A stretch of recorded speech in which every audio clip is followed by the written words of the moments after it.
Et cette union, effectivement, elle est à l'achèvement, hein, et de fait au commencement, lorsque l'homme était en Dieu, l'homme était Dieu, et en Dieu, il avait ce regard. Ce regard qui n'est pas seulement une impression fugitive, mais un caractère inhérent, hein, d'image et de ressemblance de Dieu.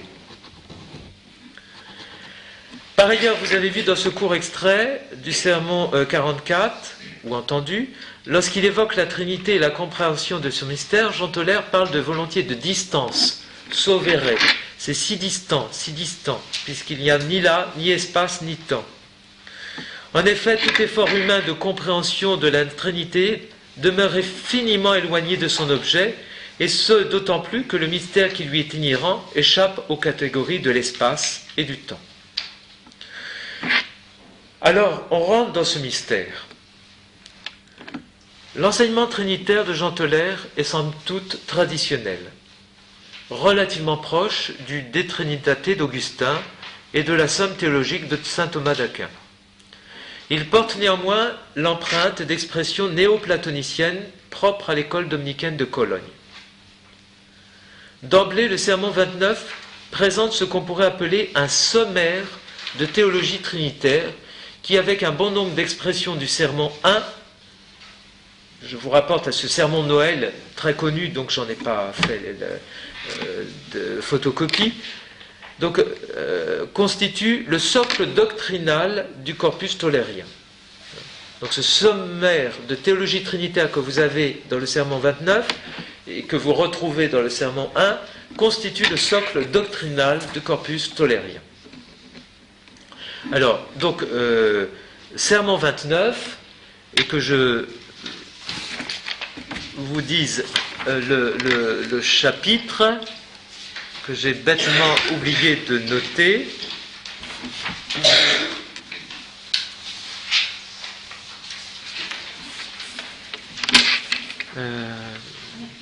Voilà.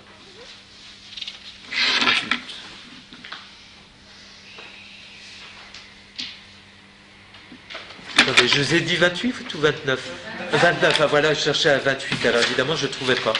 Voilà, excusez-moi.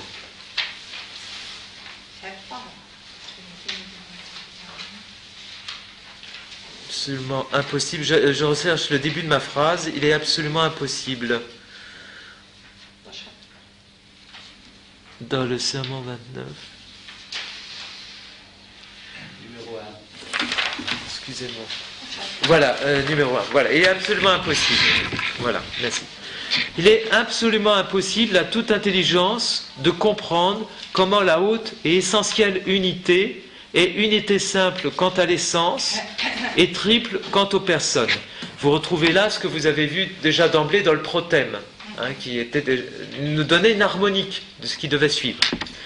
Comment les personnes se distinguent, comment le Père engendre son Fils, comment le Fils procède du Père et demeure cependant en lui. Incise, c'est dans la connaissance de lui-même que le Père dit son Verbe éternel. Et comment, de la connaissance qui sort de lui, jaillit un inexprimable torrent d'amour qui est le Saint-Esprit, comment ces épanchements merveilleux refluent dans une ineffable complaisance de la Trinité en elle-même, et dans la jouissance que la Trinité a d'elle-même, et dans une essentielle unité. Je reprendrai. Tel le Père, tel est le Fils en puissance, en sagesse et en amour.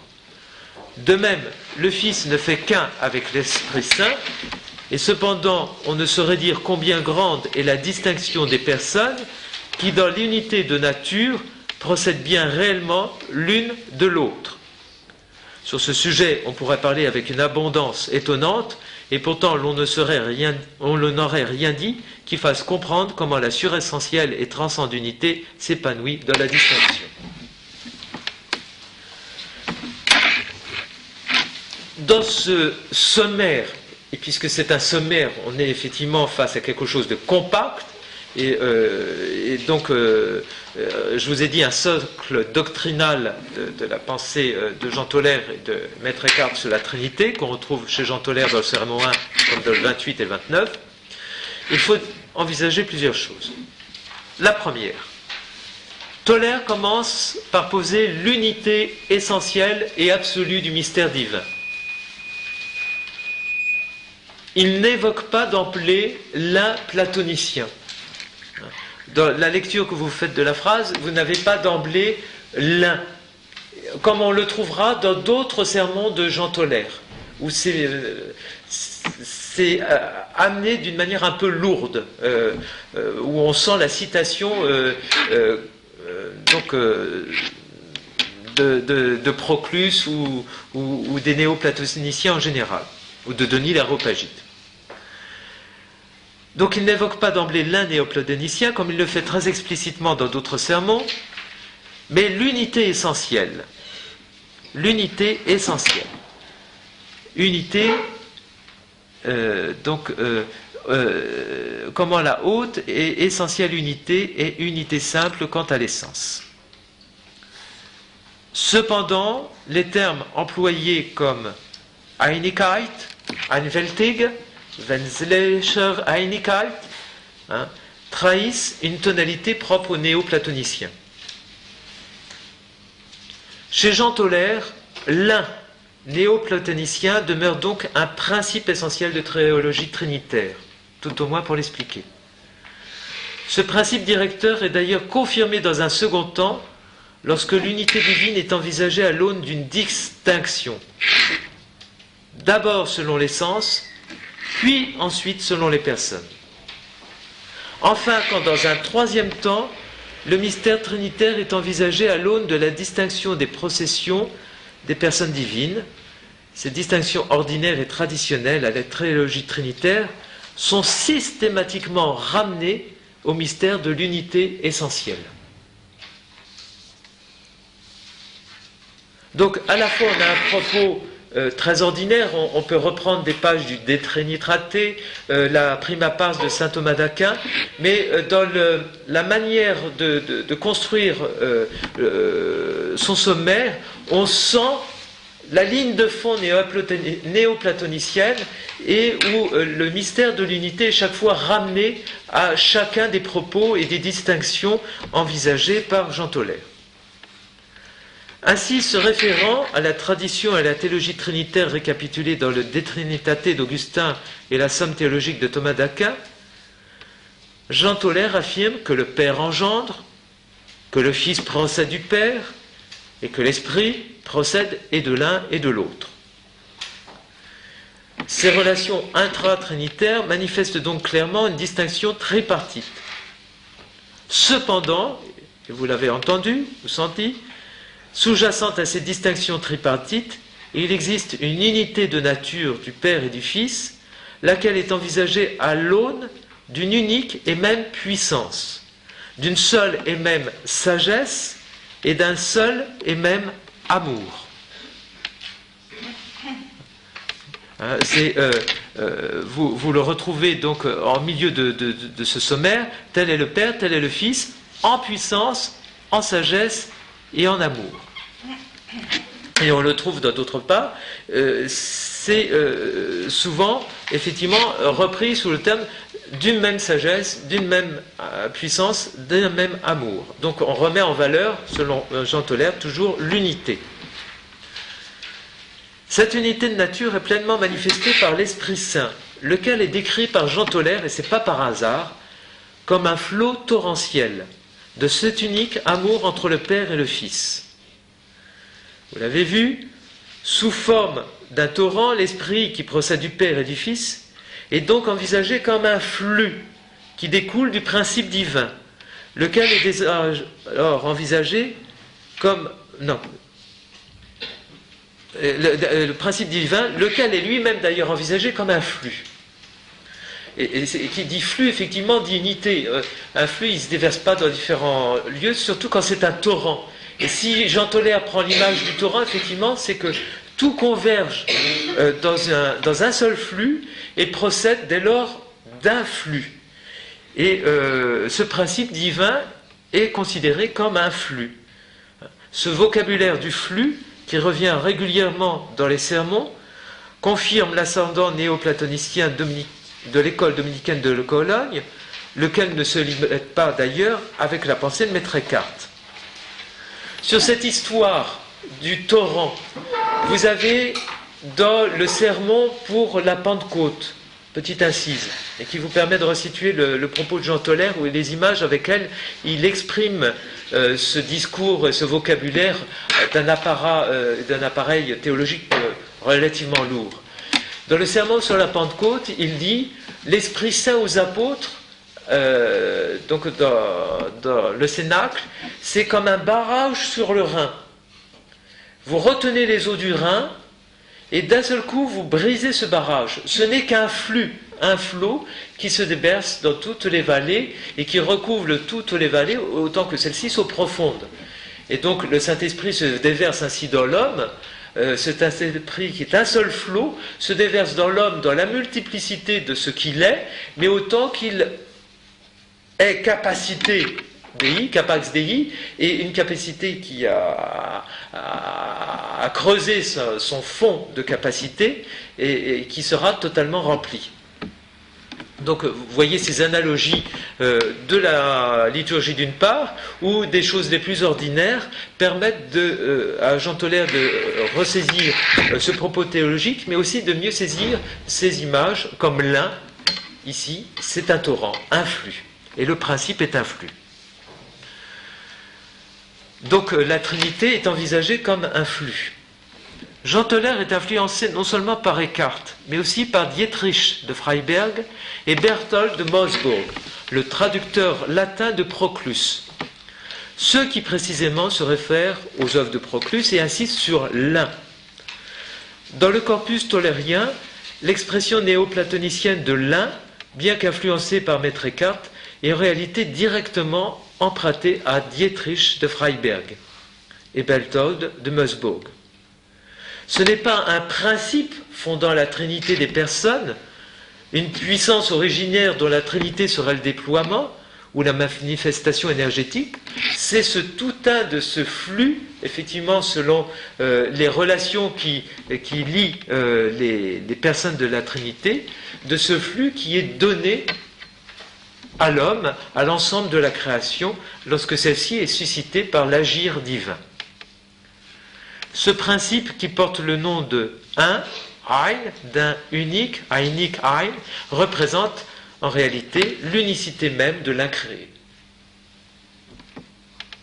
L'incréé peut-il être envisagé en nous-mêmes?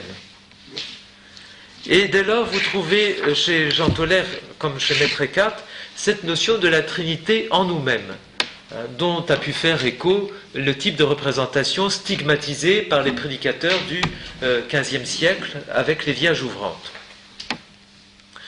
Conformément à la révélation biblique, ce qui relève de l'incréé trouve son image dans le créé. Ainsi, puisque l'homme est créé à l'image et la ressemblance de Dieu, il y a donc en l'âme une image de la Trinité, ce flux créateur. Cependant, Jean Toller introduit prudemment une distinction entre l'état naturel de l'âme et la noblesse de Dieu, de sorte que l'image liée par nature au créé ne peut en aucun cas se prévaloir de perfection propre à la nature incréée de Dieu. Jean Toller introduit une distinction entre l'état naturel de l'âme et la noblesse de Dieu, de sorte que l'image liée par nature au créé ne peut en aucun cas se prévaloir de la perfection, la noblesse, de la perfection propre à la nature incréée de Dieu. C'est donc lié par cette distinction ontologique que l'homme peut devenir par grâce ce que Dieu est par nature. Donc il y a effectivement un processus, mais un processus d'approfondissement de cette image et de cette ressemblance de Dieu qui se fait par grâce et non pas par nature. Citation proprement eckartienne, empruntée et directement empruntée en réalité à Maxime le Confesseur. Je cite Jean Toller, sermon 29. Veuillez m'excuser, je n'ai pas repris le paragraphe, mais elle est courte, écoutez-moi. Cette Trinité, nous devons la considérer en nous-mêmes, nous rendre compte comment nous sommes vraiment faits à son image. Car on trouve dans l'âme, en son état naturel, la propre image de Dieu, image vraie, nette, quoiqu'elle n'ait pas cependant toute la noblesse de l'objet qu'elle représente. Il y a une image nette de Dieu, une image nette de la Trinité dans l'homme, mais qui n'en a pas toute la noblesse de par la distinction entre l'incréé et le créé. Mais cette image n'est pas nette de la Trinité, cette image de Dieu n'est pas nette, elle est envisagée comme dans un miroir, d'une part, et effectivement ce miroir où les choses, ce miroir paulinien où les choses ne s'envisagent pas d'une manière totale et immédiate, mais de ce miroir paulinien de bronze poli où les choses s'envisagent par reflets et de manière successive, dans le temps, à vue humaine. Et d'autre part, l'image n'est pas nette, puisque effectivement vous retrouvez ce poncif de la tradition patristique, l'image de Dieu en l'homme est comme cette gravure d'une pièce rouillée de par le péché de l'homme, et qui fait que l'image n'est pas nette. Donc il y a une polysémie effectivement sur image vraie, nette, quoiqu'elle n'ait pas cependant toute la noblesse de l'objet qu'elle représente. Malgré une différence ontologique, la Trinité demeure donc en nous-mêmes, comme il en est du royaume de Dieu, selon Jean Toller. En effet, vous connaissez Luc 11, 21, « Le royaume de Dieu est au milieu de vous », nous dit Jésus. Or, dans le corpus des sermons, ce verset, parmi ceux les plus abondamment cités par Jean Toller, plus de 5 fois, ce qui est beaucoup dans les sermons quand un verset est cité plus de 5 fois, et il est même cité et transformé puisque Luc 17, 21 devient « Le royaume de Dieu est en nous », au-dedans de soi. Il manifeste ce qu'il y a en l'homme, un topos, un lieu plus grand que lui-même. Ce lieu, le désert de la déité, qui se situe dans l'essence de la Trinité.